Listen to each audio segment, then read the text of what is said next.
Yo, what is up guys? It is Uncle Kobe and welcome to the last episode of my pre-release Black Ops 2 weapon guide series where we talk about the guns, their possible pros, cons, strengths and weaknesses, and overall just get excited about the game.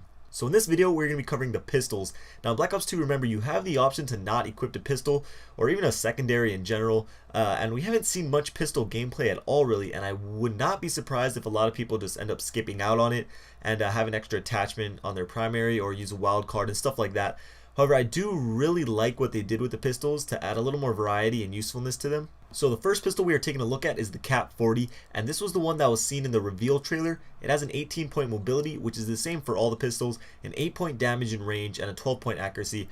So stats wise, it has the lowest damage and range and about an average accuracy, but what compensates for the low stats is that it is a fully automatic pistol, so you can just hold down that trigger and let the bullets pour out.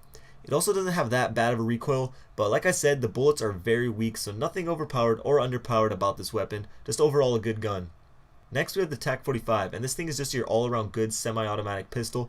Has a 14-point damage, 12-point range, and a 14-point accuracy, so significantly better than the KAP 40. However, if you don't have a fast trigger finger, then obviously it won't be as effective for you, but if you can shoot fairly quickly, I highly recommend this pistol. It has a crazy good damage for being a semi-automatic. However, the damage does drop off significantly once you hit medium range, and then at long range it is pretty much useless, but again at close range I highly recommend it. Up next we got the B23R, which is a burst fire pistol, 3-round burst to be exact, and first thing that I noticed is just the look of the gun. The thing looks pretty damn cool, really futuristic. For its stats, it has a 10-point damage, 9-point range, and a 12 accuracy, so a slight drop off statistically due to it being a burst fire, but still slightly better than the KAP 40. It's going to have some recoil, unlike the Rafka from MW2. However, the recoil will most likely be straight up and down, so pretty easy to control, and it's going to be most effective from medium ranges. Judging by its damage stat, I don't think you're going to be one bursting anyone, so that is a really good thing. Personally, I'm not into the burst pistols, but if you are, this gun looks pretty good. So next we have the Executioner, and this thing is one of a kind. First time I've seen anything like it in any Call of Duty game. It looks just like any old revolver, but this bad boy actually fires 28 gauge shotgun shells, and its stats reflect it. It has a 16-point damage, which is just as strong as any shotgun, but it does have a measly 2-point range, which I think is good because if you're going to be loading shotgun shells into a pistol, you better have to be right up next to me to kill me. And finishing up, it has an 8-point accuracy, so obviously the gun will be more effective in close quarters maps, and will be extremely useful when finishing off hurt enemies, which is why it's named the Executioner. Last on our list we have the 5.7. Yes, it is returning to Black Ops 2. I think we call this a fan favorite for MW3. I see a lot of people using it, but for its stats, we got a 12-point damage, 10-point range, and a 15-point accuracy. So pretty much it's just a downgraded TAC 45, but it does have a bigger magazine size. So that might entice players to use it, but I think most people will go with one of the other choices, if they do decide to use a pistol.